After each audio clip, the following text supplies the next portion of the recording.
Um, okay, so well, welcome to our group. We've been Freddie. This is our group. We've been meeting now for we've had I guess 4 sessions this spring, and then we're starting this fall.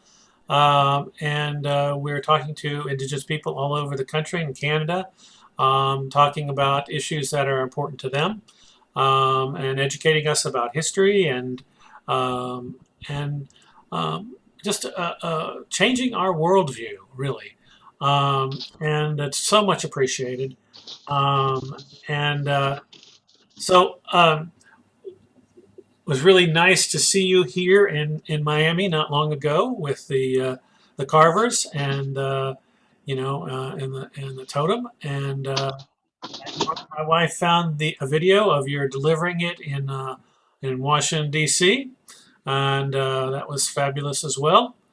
Um, and so the way that we usually do this is we give you some time at the beginning, 45 minutes, an hour, whatever works for you, or to tell us a little bit about who you are, what you do, what's important to you in this work that you do, why it's important to you, and then take a few questions, and we try to wrap it up in about an hour and a half. So um, I'm going to turn it over to you to introduce yourself and tell a little bit about yourself. Unless I have left anything out and anybody else has anything they want to say before we get started. Sure, we can do that too. Okay. I don't think anybody has anything coming up. All right. You're on, Freddie. Go ahead. Well, now siam nostalgia. So hila quinisanat tacho tikaya siam nostalgia. Sulcadab sanasnat. My Indian name is Sulcadab. My Christian name is Fredrick Francis Lane. I'm the 11th child of the late Vernon and Nancy Lane, both of Lummi. It's an honor and a pleasure to be with you. If it looks like I have goggles on, I still have my COVID-19 goggles, and so yes, just really honored to be here with each and every one of you. Thank you for the wonderful opportunity to come and share. I'm going to see how well I could do this with with some background visuals. um, so with the Red Road to DC, it was a real honor and pleasure to come and visit each of you. Our gatherings, I always find the smaller gatherings to be the more intimate gatherings, the more get together gatherings. And so I'm just going to kind of go through some of our images that we took over the journey. This was one of the first images of Jewel James, and he was in the back of the truck. We had taken the truck out for its first ride, and that was a real powerful moment for the journey. Let me see. But yeah, we had we done 100 and believe it or not, 117 stops. We traveled to sacred places, sacred waters, sacred rivers, sacred springs, sacred lakes, of course, our beloved sacred Salish Sea here in the Pacific Northwest. We've been to colleges, universities, Head Start programs, elementary schools, high schools, tribal communities. We've been to the sacred waters here, here from the Pacific to the West Coast. Our relatives from Maui came. This is Uncle Kimo Keo. He's from the island of Maui. If any of you go to Maui sometime, He's great people. Uh, they came actually to DC with us, but they came down on what I call my West Coast, our our here in Port Angeles, Washington. If any of you have ever been, we have Hollywood Beach, and so this photo was taken at Hollywood Beach with the group there. It was a real intimate gathering. All of our gatherings, were so different, and it shows the beautiful diversity of the nation, the beautiful colors of the red, white, black, and yellow human beings. We really took our gatherings for all faith gatherings. So we brought the different faiths together, the different community churches, and we all prayed in our own way, which was really powerful. This is my first outing. We was on the road for 124 days, if you can actually believe that. It was pretty intense. It was life changing. It was we're all telling our different stories from our different communities.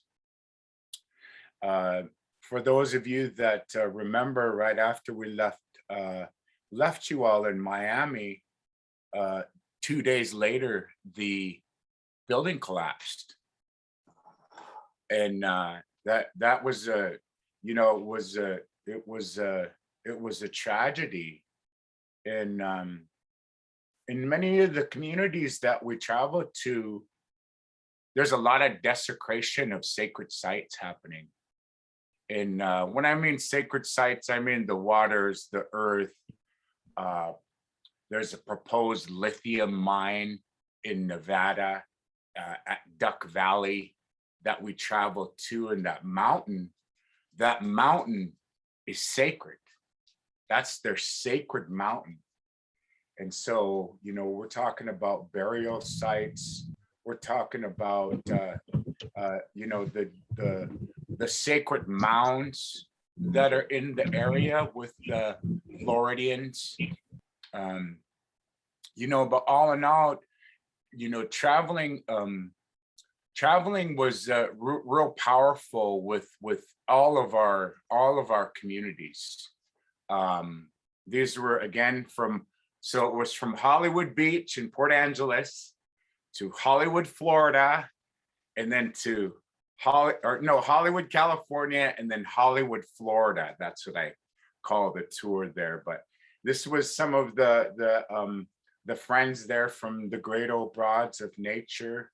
They're peaceful protesters, looking to protect the orcas. And so they all dressed up in their little orca outfits. And, all of our gatherings were surrounded with prayers, surrounded with elders, surrounded with veterans and parents and grandparents and great grandparents. And we were really lucky, we were really blessed to have come through the territory there in South Florida when we did. And for those of you know what I'm talking about, is the COVID spikes that are hampering our communities. And so originally we had the Totem Journey set, the national tour, which was 9 stops starting, and that was supposed to start May 24th. And guess what, the grace of God and the powers that be and the spirit that was guiding us postponed us until mid-July. And so after May 24th, we were figuring, what can we do? we're just going to have a totem pole and we're going to be here at home doing nothing. And so that's when Jewel James, he confronted me and he said, Fred, let's take the totem pole around the Pacific Northwest. And so we did a Northwest tour starting April 23rd. It's actually April 20th, but who's counting? We did the Northwest. We went to the Pike Place Market. If you ever been there in Seattle, we went to the Space Needle and made it all throughout the Northwest with spreading our message of protecting Mother Earth, bringing the important message of the purification that's at hand. And the way I've been taught with my elders, a lot of them who are now gone, used to talk about these times that are coming. And the times that they're talking about is what we're living in right now with with the climate change issue. And climate change is real. It's happening around us with real important efforts for us to individually do our duty to protect Mother Earth. And so with the Northwest tour, traveled, oh my gosh, we went to I think around 40 stops here in the Pacific Northwest. It was just incredible. And then as we made our way down through the South, that just we never really got to stop anywhere between Hollywood, California, San Diego, and Hollywood, Florida. And so don't ever let anybody tell you that it can only, if you want to come up and visit me, it'll take you about 3.5 days if you got 2 drivers. And so that's pretty incredible to say, but we called ourselves the Red Road Warriors after this journey. And that's just because we're doing the work of the Spirit. And Uncle Doug James, Sitka Tatum, right before we started doing any of the Northwest tour and even going places, he told me to leave it up to the Spirit.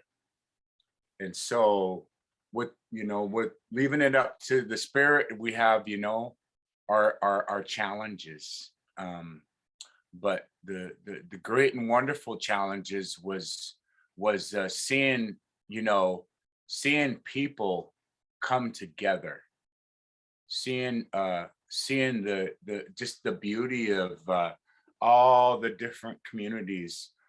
We must have made stops. I did the whole documentary too, so I was really multitasking on the journey here. But seeing just all the people coming together was just an incredible feeling, from UCLA to Pacific Lutheran University to the Bellingham Unitarian Fellowship buff here across the bay when they hosted us. And for those of you that know Deb Cruz, if you ever come to Bellingham, we'll have to go have lunch with Deb Cruz, because she was really instrumental. And with our grassroots efforts, I'm a community leader by trade. I'm a former council member, but the grassroots was just ever so powerful, because that's what it's about. It's about being grassroots. It's about having good thoughts and good words, approaching some people, and you know, we know who we are. I like to be real structured. I've done Northwest Indian News and did documentaries, and if you I and I'm a film editor. When it really boils down to when I'm doing storytelling, and I can get really structured with, you know, my work. But when you have when you're guided by the spirit, I don't know how to say it. It's an art. And for those of you that are public speakers or community organizers, and you're able to organize on a whim, you'd know what I'm talking about. And it was a pretty stressful. I think because of the gifts I've been blessed with helping out all of our communities, with establishing friendships. I don't like saying it, but like a cultural ambassador. I'm pretty diplomatic when it comes to my politics and when I sat on tribal council. And so I was able to work with everybody, including the James brothers in our team. At one point on the journey, we had 13, 14 of us. And you ever been on a road trip with people, you know, with some friends or family? As the Red Road to DC road manager, that was an interesting challenge. And it posed its own logistical challenge, whether it be with weather. Right before we got to Florida, I don't know if we mentioned this, but there was a tropical depression moving in as we were coming across the country to visit you. And we came from Houston, Texas, and we drove all the way to Tallahassee, just past Tallahassee. I can't remember the towns between Tallahassee and Gainesville. But we wanted to make sure that we made it through safely, because we weren't going to make it. And I said to the team, I said, you guys, we got to go. We got commitments, and let's just go and trust the spirit to take care and guide us. And so as we were coming through Alabama and Mississippi, that's when the storms, there was actually a tornado. If any of you can remember the tornadoes that came through, and I just told the gang, I was like, that's just the power of the spirit. You know, that's the power of the gatherings. That's the power that was guiding us along this journey. And so I try to explain what it is to be guided by the spirit. But, you know, we're all spiritual beings. We're all spiritual beings, whether you all believe it or not. And we're having the human experience.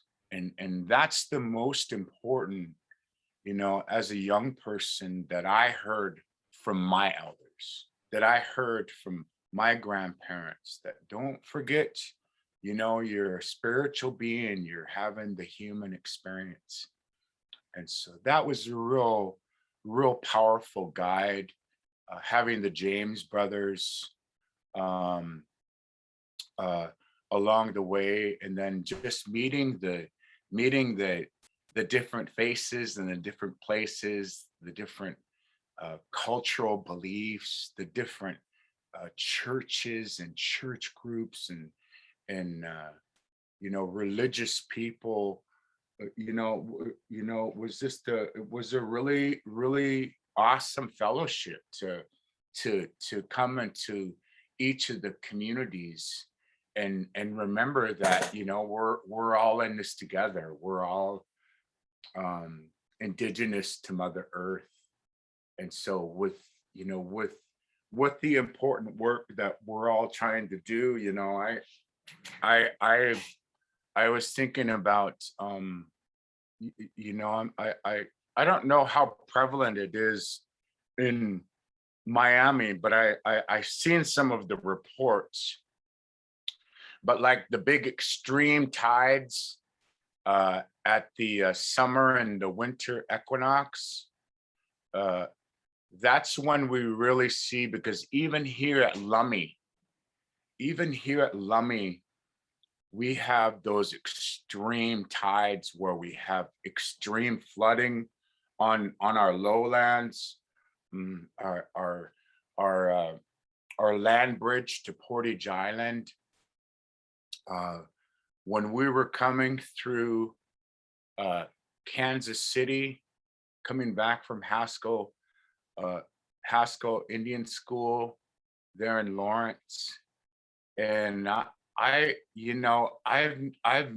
never witnessed a, a downpour like we witnessed in Kansas City.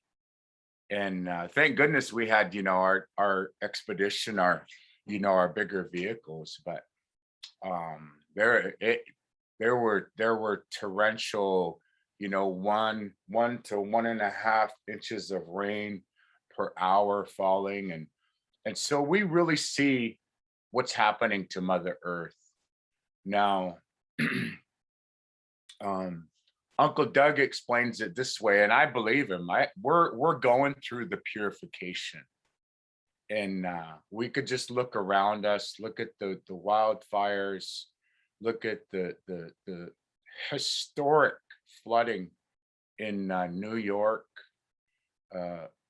We just witnessed Hurricane Ida coming through and wreaking havoc. And so, these are real, there's a great migration happening up here in the Northwest too. A lot of people are moving up from California to right where we're at here in the Pacific Northwest. I don't know how warm it is down in Miami right now, but it's a cool 71 degrees out. It's cloudy. It rained this morning. Really see the days, getting shorter and shorter as we come into fall and coming up on the coming winter. But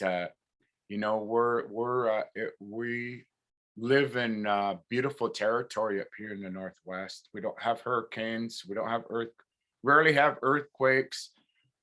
We have a volcano or seven, but I think that's kind of the extent of the area that we live in. It does rain a lot, but that just kind of comes with the territory. But a lot of my friends are.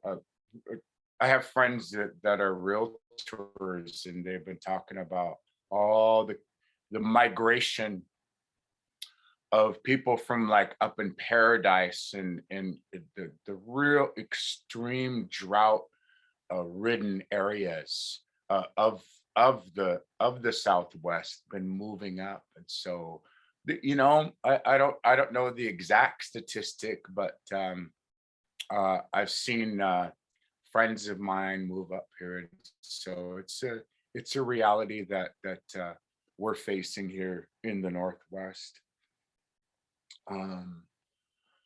Wow, that was a half hour. It was really beautiful when we were in Kansas City.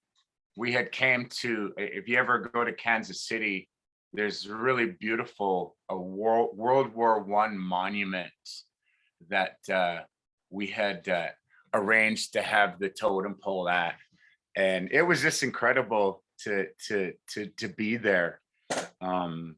There were pretty good crowds with us all along the way. You could see the clouds, and they were pretty extreme when we were in Kansas City. If you ever been to St. Louis, there's the Chicota Mountains. I don't have any images of them on this computer, But we went to I think I'm pronouncing it right. It's called Chicota. It's right outside of St. Louis. And I believe it's in Illinois.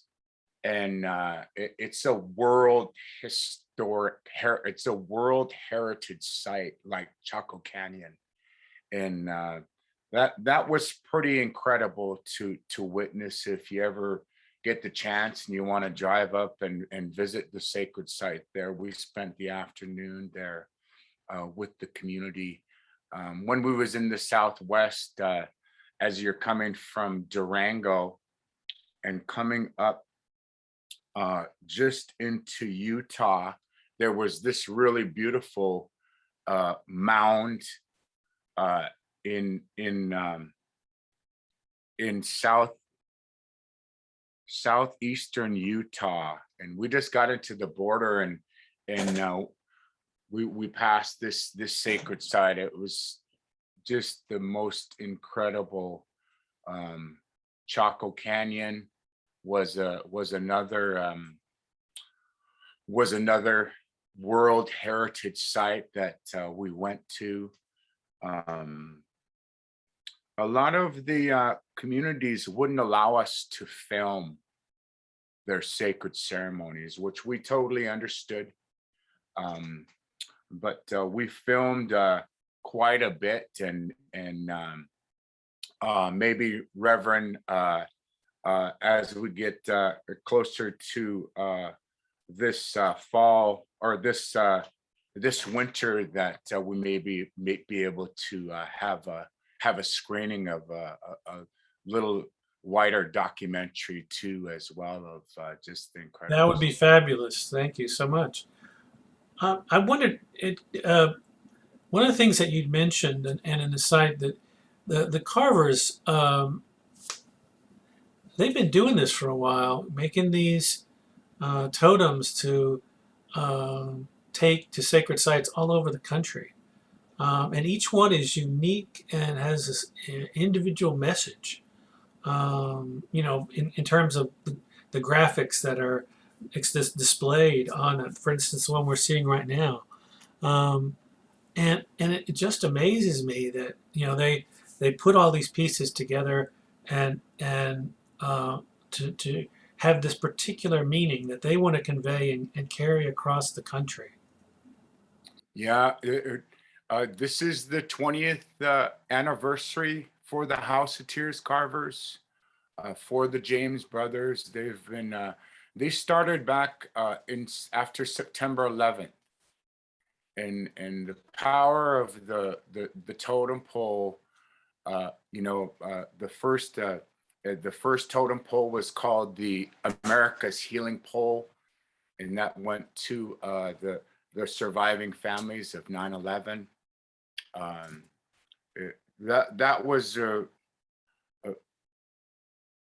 all the healing poles for 9/11 were very, very powerful. They were like nothing that I'd ever witnessed in my life. Looking back at it and remembering the children from Rwanda when we put the totem pole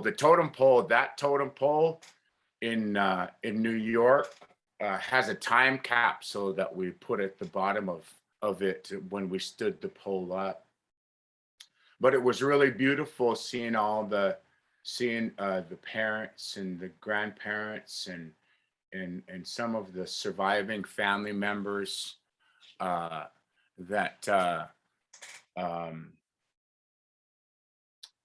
who've lost loved ones on September 11th. So in 2002, that was the first totem pole.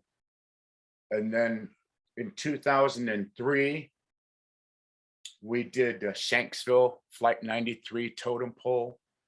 And that went to Shanksville, Pennsylvania. And then in 2004, if you ever get a chance to go to DC, you can visit Congressional Cemetery and the totem pole is on display still in Congressional Cemetery, and that honors the survivors of the Pentagon and the family members who've lost loved ones. And then over the last 20 years, they've done 15 totem poles. And later, really became powerful for the nation to stand up against the coal port, to stand up against LNG plants being proposed in the Salish Sea, and to stand up to the fossil fuel industry and promote more green. And so we had so it's been one of the most for me the totem pole journey this year really brought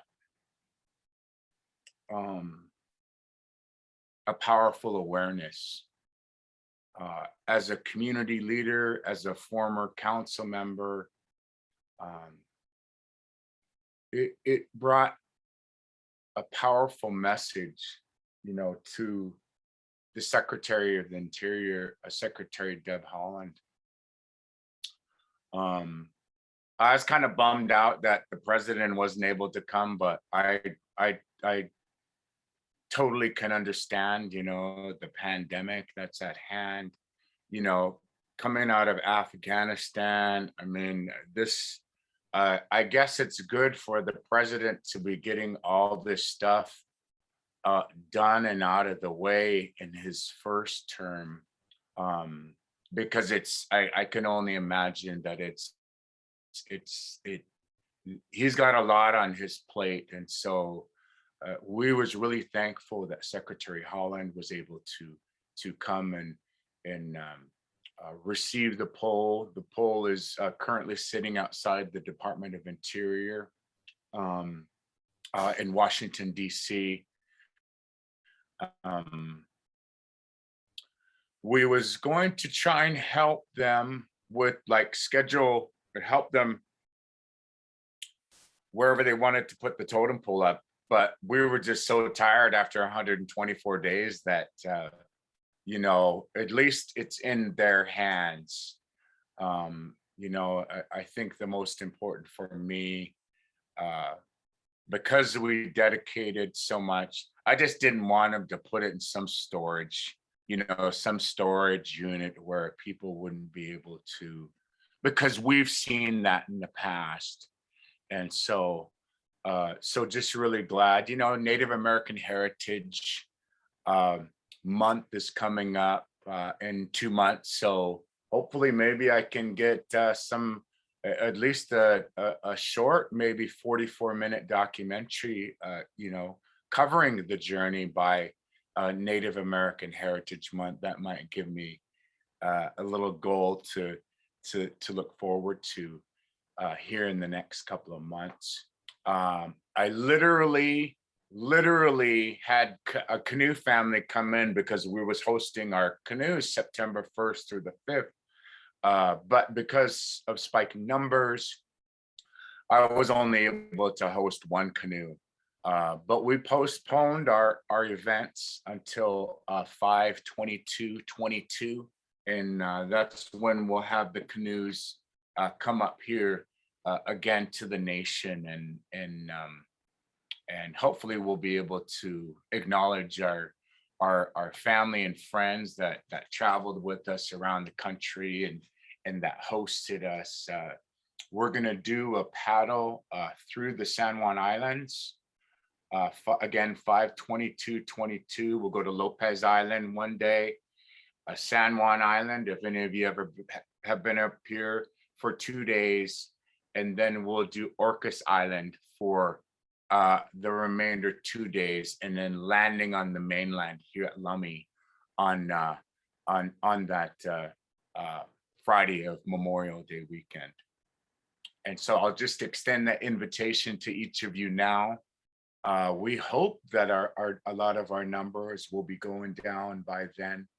But in the meantime, we're planning a couple of more totem journeys. A totem journey to Hawaii that will be next spring, next maybe January, February, and ending up we'll probably just end up going down the west coast of the United States and then coming across.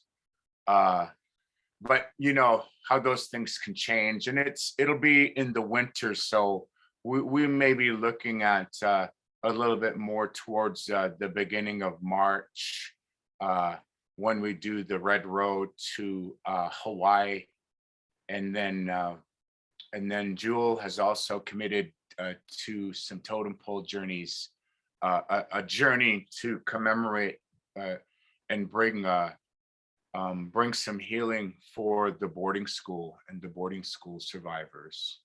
And so those are what are on our getting ready in the workshop there at the House of Tears. There are totem pole. We have one that's currently in talks right now for 2023, and then 2024 we will be doing a national march on Washington, and that will be June 2nd, 2024, and that will be June 2nd, 1924 is when American Indians received American citizenship. And so that'll be, it's to recognize our the treaty rights and the trust responsibility that the United States government promised us in treaties. And so we'll be going back and commemorating, with another totem pole that will probably, we'll probably come down and see you in Miami again that year for sure. I had a wondering, each of the totem poles are quite unique, and I wonder how they're. Are you? Do you know how they're designed? How they make the decision? How they create them? I just in the 20 years that I've known Jewel probably 30 years. I've always admired his leadership in my 53 years walking this earth. And Jewel's Jewel is the last original survivor of the House of Tears. And so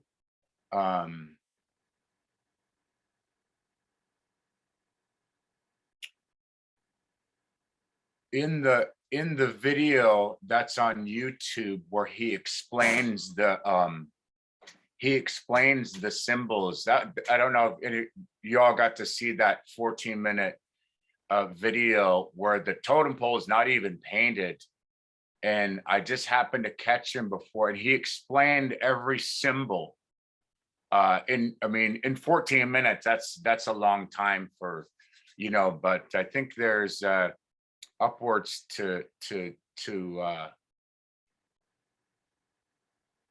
9 or 10 symbols. And so generally Jewel leaves it up. So if he's doing commercial work,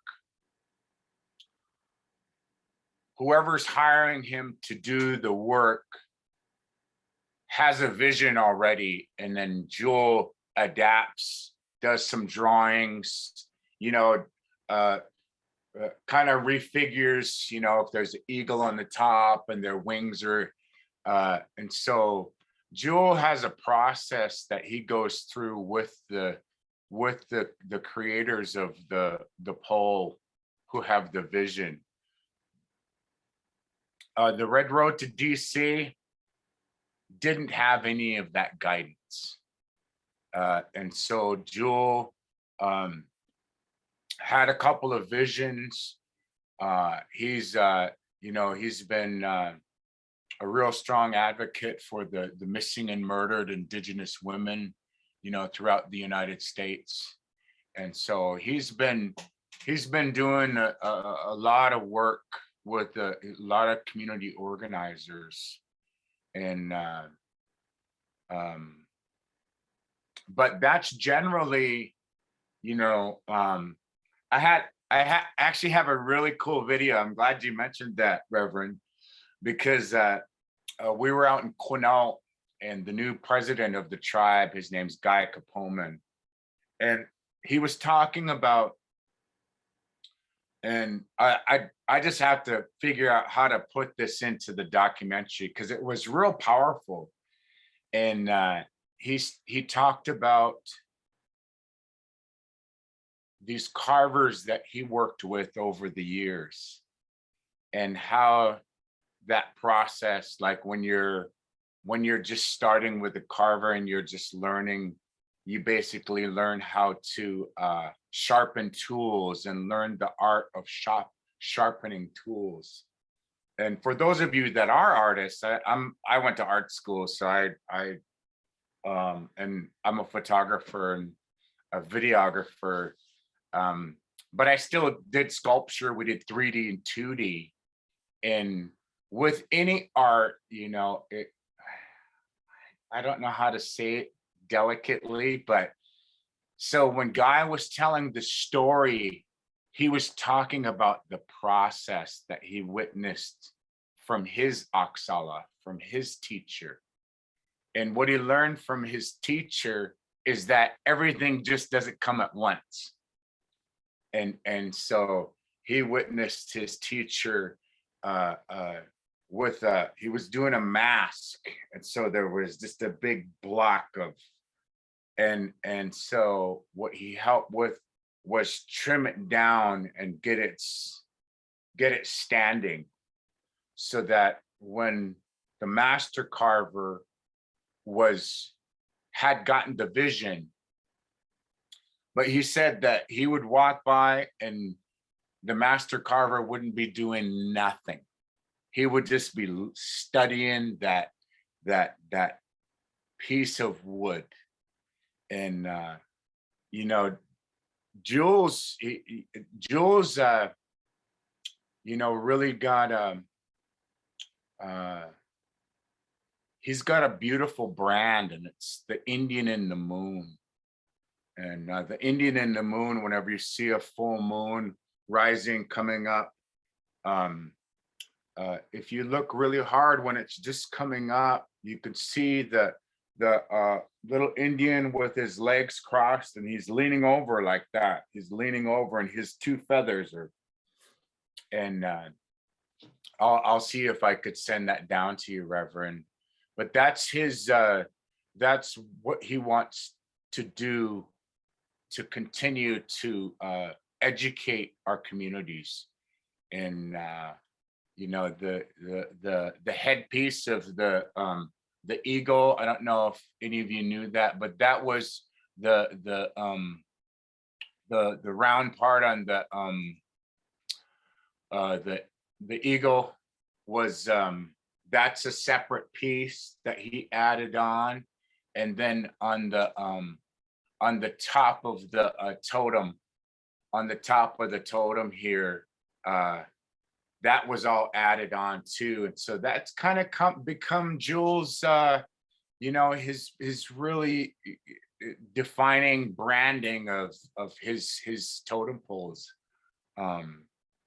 He's 68 now, and he told me that he says he's got at least another good 5 years of him making totem poles. And so he really wants me to help him with these next few journeys. I don't know if I explained it to you. I think you did fine. I did want to ask you, the cloth that the blanket you gave us had symbols on it as well. Those are symbols from the Lummi. Yeah, from the canoe journeys that we hosted. So this one in particular is from 2007. I just happened to be the director of that event. But we had hired our tribal member, Wananawa, Al Charles, to come up with this design. And then there's another one, it's more square. It's a kind of a Thunderbird design. We had two different blankets on the journey, and so I'm not sure which we got you guys there, but there I come from the Eagle clan. It's technically the Quellingson, which is the Golden Eagle clan. We have different clans, like many tribes. So we have different bands of Coast Salish tribes. I don't know if I ever shared the story with you about we're all related. We're all a part of the Mish people, we're called. So when I say Clactamish, Lummi is our tribe. Lummi is our reservation, but we're Clactamish. And so the long story short with the survivors of the flood story is that once individuals started branching out, they kept their Mish. So if you look up any Coast Salish tribes, they always carry their Mish or their Ish. So there's Swinomish, Stillaguamish, Skokomish. We have the Skycomish. So all of our once after the Great Flood, our tribe grew, and so that's how we here in the Pacific Northwest, we say we're all related now. Some tribes might not agree with that creation story, but that's how I've been taught, and that's what's been passed down to me, and I will pass down to my family as well. But we're right now, I mentioned the Thunderbird earlier, and I know you guys are in South Florida, and you get the Thunderbird, you get the thunder down there. And so whenever we hear the thunder here, it's our belief that the Thunderbird is coming down on the earth. And it's salmon season right now. So the Thunderbird is guiding the salmon. And so that's why you hear the thunder here in the Northwest, because all the salmon is coming from way out in the ocean. And so when you get into the mainland here and to get into the Salish Sea, we just had thunderstorms this morning out at the mouth where the salmon come in. And so, but the chief always reminded us. And so that Thunderbird, that might be on your blanket there, but that is one of the signs of how powerful the Thunderbird. It's when the Thunderbird is coming in spiritually and he's flying so close to the earth that he's so powerful that the thunder he helps guide the salmon home. That's. Well, you want to take some questions? Sure. Okay. Oh, go ahead, Ray. Well, I'm sort of breathless. This was just super. This was just wonderful, and thank you so much for being here. I had the good fortune of I've always been fascinated, and I had the good fortune of being in Alaska and seeing so many totems there, and they were of great interest. And also made the trip to Mesa Verde and Choco Canyon. Choco Canyon you have to want to go there. It's like 50 some odd miles in, and it's about the same going out with hardly a car on the road. But boy, when you get there, it's just a civilization that's mind-boggling. A little synchronicity, if you can call it that, or coincidence, is that I stumbled upon a book looking for something else, and out came a book that I bought 30 years ago, and it's all photographs by Edward S. Curtis.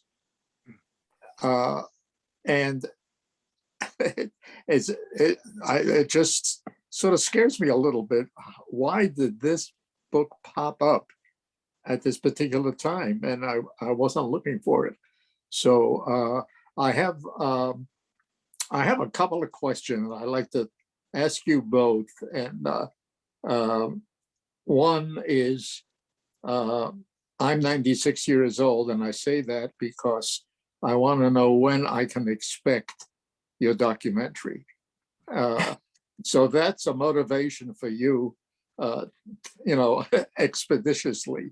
I know what it's like. I've have experience in the film industry on the other side of the camera, so I know what it's like going through documentaries. And the one I was in took 8 years to develop. So 104 question mark.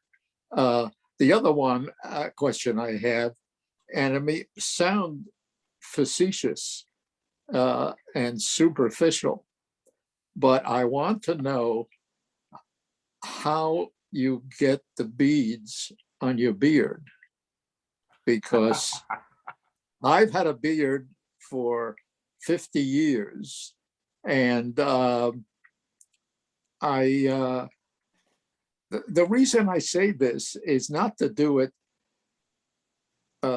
just facetiously.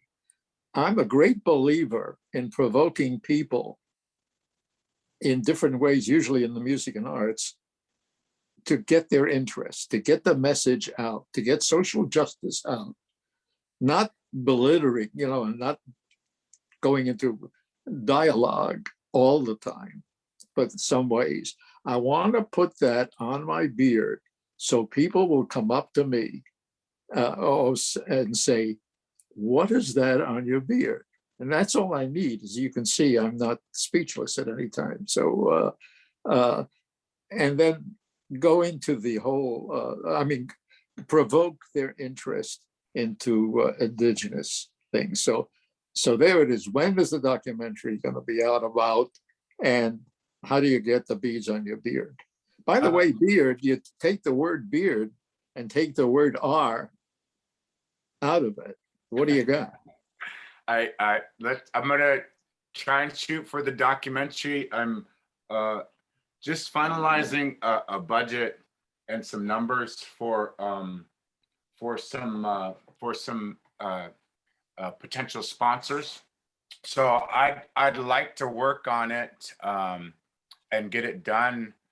I probably can get a short, a half-hour version done by November, which I think would be a great goal.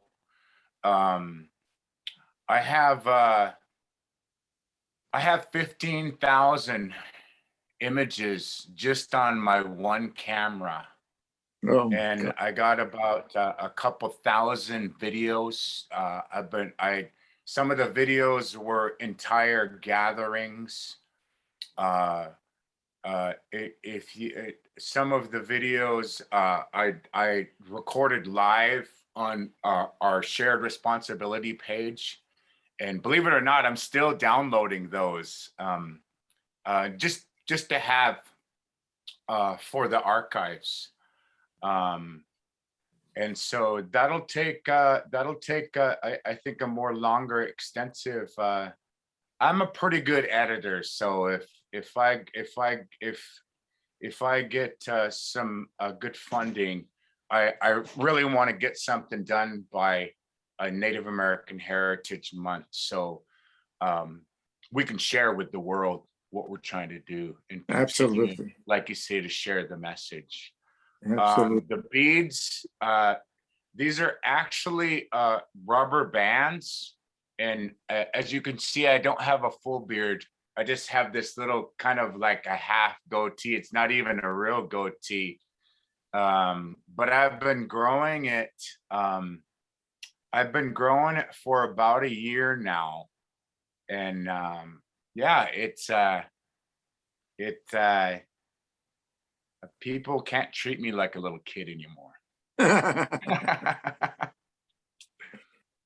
Thank you. Thank you so much. Yes. Chris, you have a question? Yes. Hi. Kind of two questions. One's simple and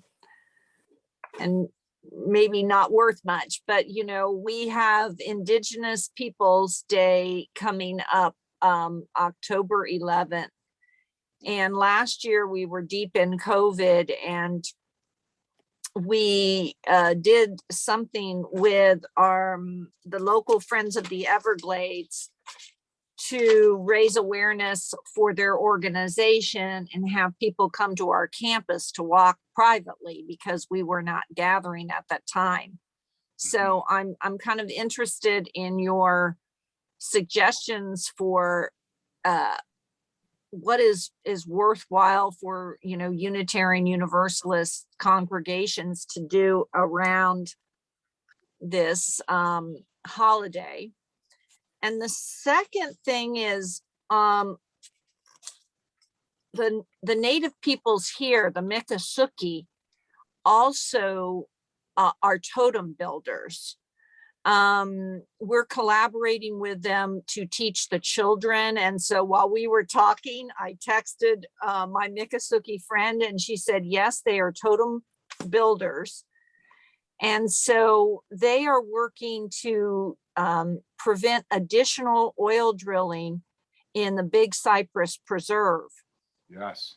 And so I'm just putting a bee in your bonnet to, if your peoples and the Miccosukee both built totems and they came together, it may have some real powerful work for us to stop these mineral rights from being expanded in the in Big Cypress Preserve. Yeah, when we was down there, that was the one thing that I brought up. There was, I think, one council member, and we was at the Hollywood Reservation there with our Seminole relatives. And this is actually the first time coming to the territory that we ever met with the Seminole. And it was a really good visit. That was the one thing that I brought up to their attention because I heard about it. And I said, I just told them straight up, I said, did you guys know they're proposing they want to desecrate your homelands here and your waters, and fracking's not good for the environment, especially if it's in a very sensitive area such as the Everglades. One spill, I said, just one spill will ruin the entire area that it affects for generations. Just one spill. And so with reaching out to your Miccosukee friends, maybe this is that moment. Maybe this is that moment that your friend reaches out to Dr. Kurt Russo. I can get you his number. I'll see if I could put my name and address in the chat here. So should you need to call me, because timing is of the essence. Okay. And with what's happening in South Florida, it'll be devastating. It'll be devastating to all of your communities. There's just no way of getting to saying that easily. No, and to the Panthers, we have so few Panthers, and this is their territory. This is their walkway. And so if you wanted to get your friend, we can talk. you know, with maybe we do a totem pole just with the Miccosukee. Maybe they want Jewel and they do a totem and we do a totem pole exchange. That was what came to me when you were saying that. And we could come down, we could bring the totem pole down to Hollywood Beach. We can really bring some real powerful allies on board. You know, people, I don't know anybody, you know, but like Leonardo DiCaprio, Jane Fonda, these there was another guy, but there's real powerful allies that, you know, people, you know, we gotta love this country, and corporations are people too. And you know, they're look at the proposed lithium mine they're proposing in Fort McDermott and in Duck Valley. Well, they already had another type of mine there, and it's the largest lithium deposit in the nation. And you know, I was just telling them, how do you fight that? And I kind of got on the community that says, you guys need to come together and stop fighting and set your egos at the door. That's number one.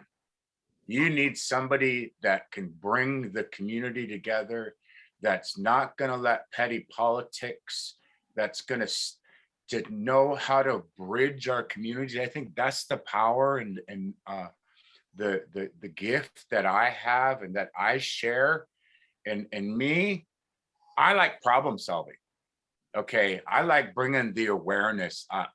You know, why should you care? That's what I've been saying over the last 20 years in these battles. To fight, we're not protesters, we're protectors.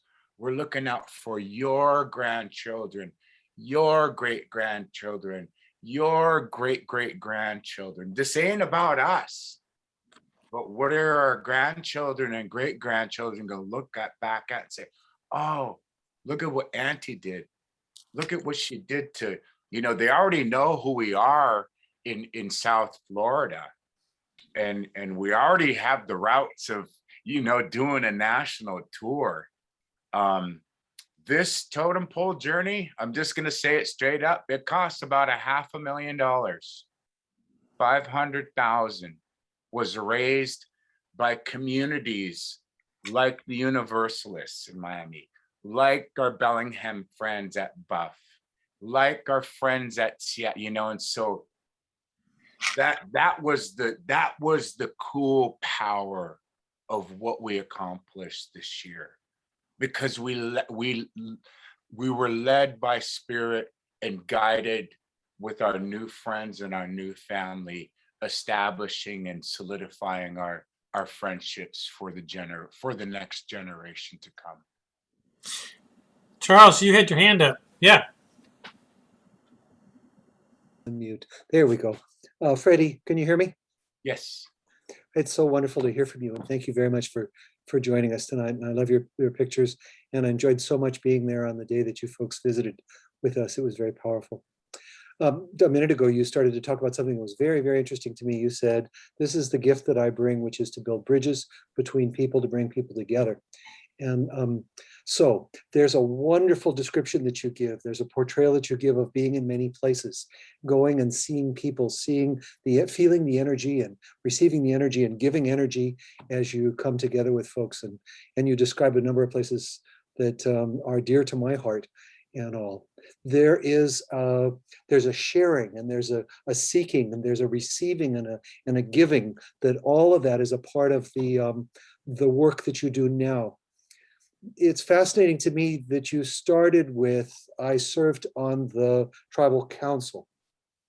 And I'm fascinated in understanding you a little bit more. And so my question is a deeper one, and that is, what was the difference in that? What was that experience like? What did that develop? Did that form you for who you are today? Thank you. Well, thank you. The first thing that comes to mind is that I was not bound by the tribe and the Constitution and my duties as a representative. I just lost my Halloween, October 31st. We had our general election on Halloween, and I thought that was a bad omen just to start. I mean, who has election day on Halloween? And so, you know, by losing, it really showed me, you know, the importance of. Sorry, I got a little dog. It showed me, you know, it rang with somebody on the journey about you know, coming together as communities. And I said it in Washington D.C. and I says, you don't have to be on council to be a tribal leader. You don't have to have somebody. You don't need. That's the one defining moment for me, and I could honestly share with each of you. I did not need the permission of the tribe to do this. We did this as community leaders, as believers in the spirit. We believed in the work, and the work was the honor of the 21st year of the 21st century. I will say that for the rest of my life, that we finally had an American Indian advising a president at the highest level.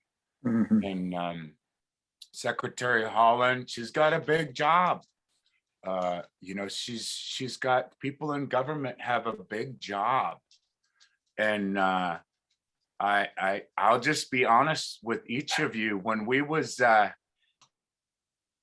it was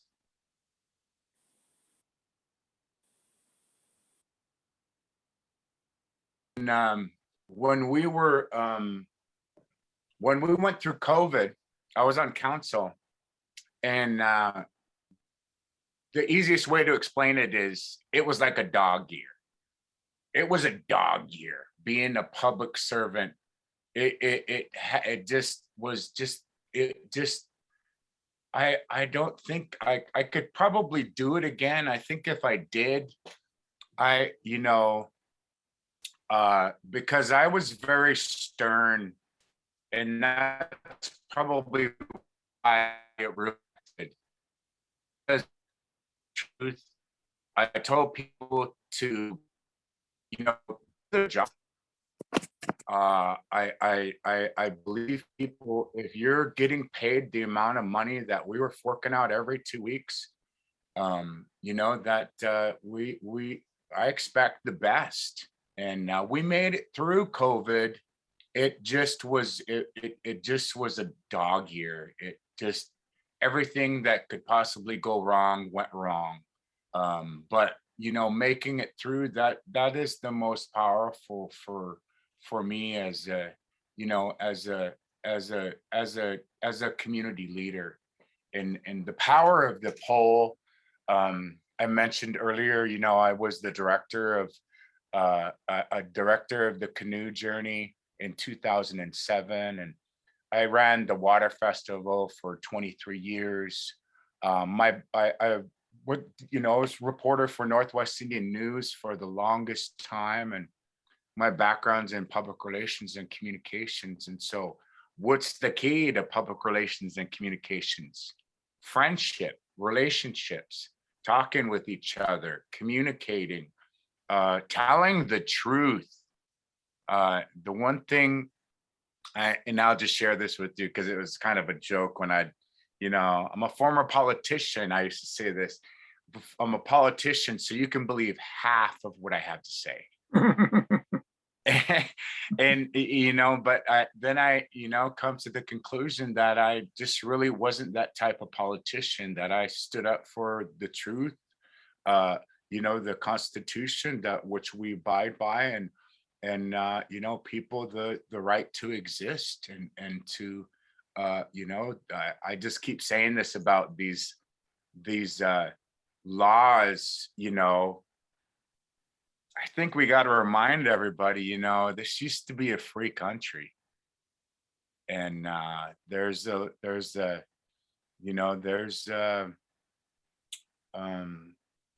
always got to continue to remind one another, we're a real young country, 245 years. That's not very old, but in the 245-year history, this is the first time that a president has had the most diverse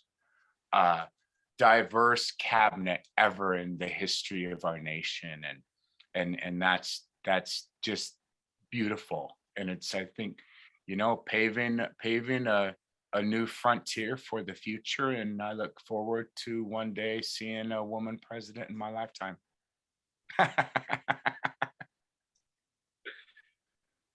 So I have one more question, and we're going to probably need to start winding up here in a few minutes. But Sure. it has been we've heard from other Indigenous people over this time, and and one of the things I wondered about was is this justice work that you're doing, this justice work for your for your tribe and for the planet,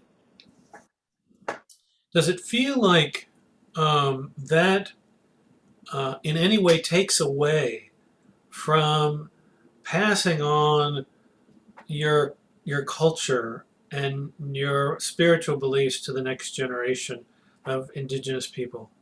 Because I guess that's something I think I've kind of picked up on as we've been going through these, how challenging it is to pass on a culture and address all the issues that that you're facing. I mean, politically and economically and with the women who are Indigenous women who are being murdered with the pollution of Indigenous lands. I wonder how you feel about having to do that work in addition to the spiritual work and trying to pass this on to your next generation. Yeah, it's a challenge. I'll just be honest. How do you get people to care? That's the question. That's what I always ask. How do you get people to care? We all drive cars. I don't have an electric car. How do you get politicians to change public policy? How do you bring awareness to something before it's too late? And it just basically boils down to, there's the few of us that are really, really, really out there and trying to make a difference. And back to I can't remember whose question, if it was Chris's question about Indigenous Peoples Day. And a thought I'll just share with you, and you could steal it if you want, please do, because I'm not going to organize it. But you know what? Why don't we do a national, like right now, and let's do it the Wednesday or Thursday before Indigenous Peoples Day, Columbus Day in October, and I can help with some of the speakers. But we could do the same thing with the with Bellingham Unitarian Fellowship, with the Miami, with you.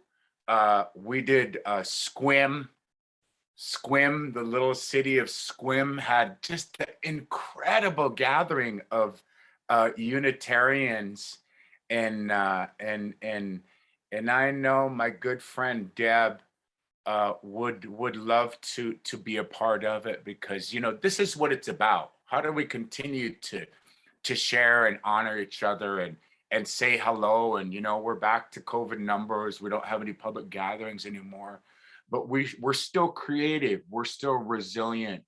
we're still a Steetipson. We're doing the best that we can with what we have. And we have friends. And so I will just extend that to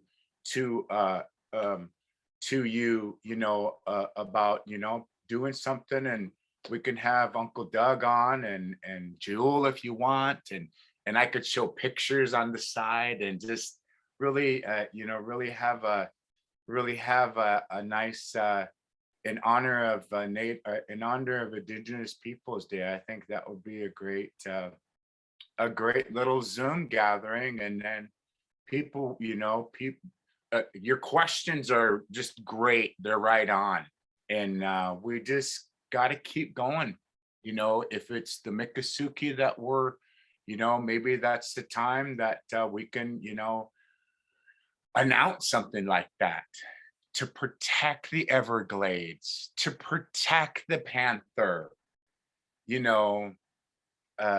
talk about protecting the four-legged and, those that don't have a voice, like the salmon and the orca, and those incarcerated, like our Lolita down at the Miami Aquarium. Just it's the only way we're able to keep up the good work together. I think that's a wonderful plan, and I have your email and your phone number, and I can reach out to Deb, and well, we see what we can do. I mean, we have a few weeks. Maybe we can put something on that's a little more intensive.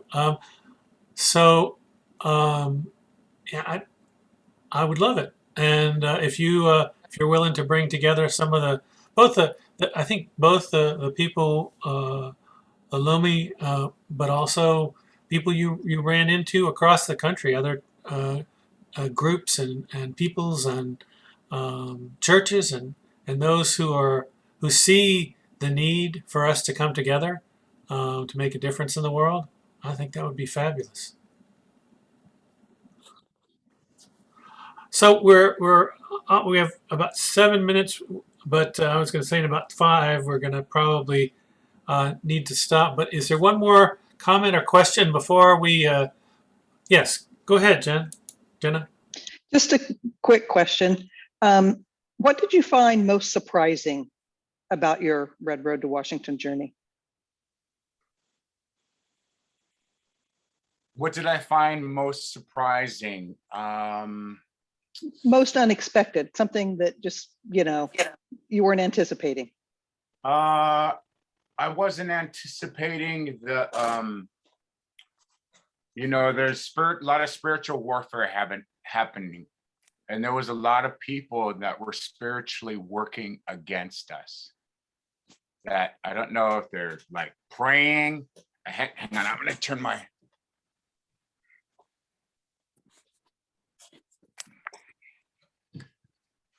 battery was going, sorry. There was a lot, we had to call in a couple of medicine people. There's real evil in the world. Okay, I don't know if you guys know this, but I'm just telling you. After this journey, that is the one thing that I found the most disturbing. People would be so jealous that they would have to, I don't even call it magic or medicine, that they would use their gifts and their power to try and hurt us, to try and tear us apart. And, there were some moments there, the brothers, had a falling out. And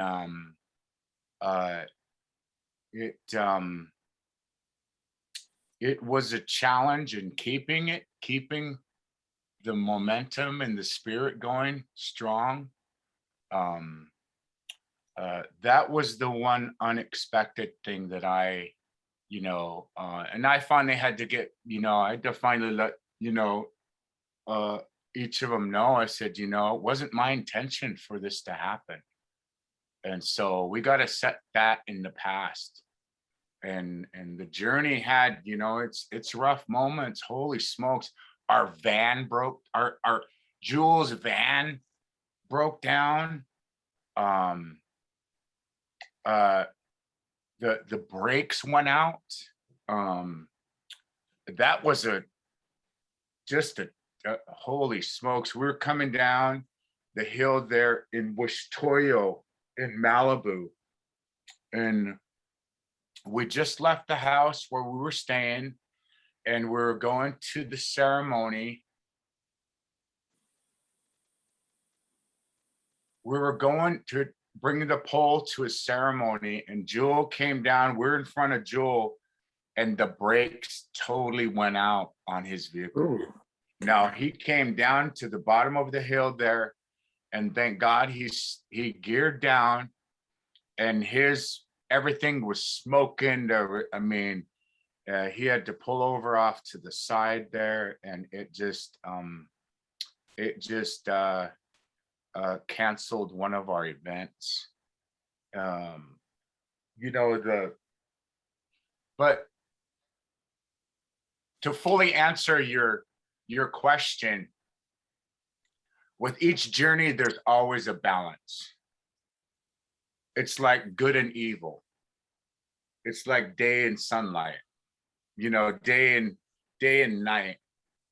And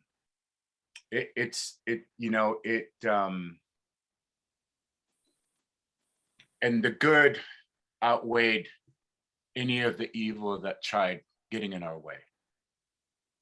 But that's the one thing that I can honestly share with each of you, that was the most disturbing as a young person, as a spiritual being having the human experience, that people would actually pray to hurt you. But the power of the ancestors, the power of the prayers, the power of those that were praying for us all across the country, the power of our elders and our veterans and our youth that would call and check up on us. That was our protection. That was something that I'm telling you, if it wasn't for that power, we wouldn't have made it. Thank you, Freddie. I'm going. I want to just tell the group real quick who we're having next month, and then and so I'm going to do that real quickly. Sure. And so this is our speaker next month, Clyde Hall. He's a ceremonial leader of the dance. He's Two-Spirit. He's his expertise is in tribal dance and the arts, native culture, and he'll be with us next month. And so please tell your friends and those in the congregation that we hope they'll come and join us. So I'm going to do this real quick. Where am I at? Okay, stop screen. Freddie, keep in touch. Let's see if we can do something for October, and I'll see if I can't get a few people involved, and we'll see where we go. Okay? Okay, we'll move mountains. We gotta We'll keep move moving mountains. mountains. All right. You take care. Okay. Thank you all. Have a good day. Good Love you night. all. Thank you. Thank you. Blessings to each of you. Have a good Thank one. you. Bye bye. Wonderful.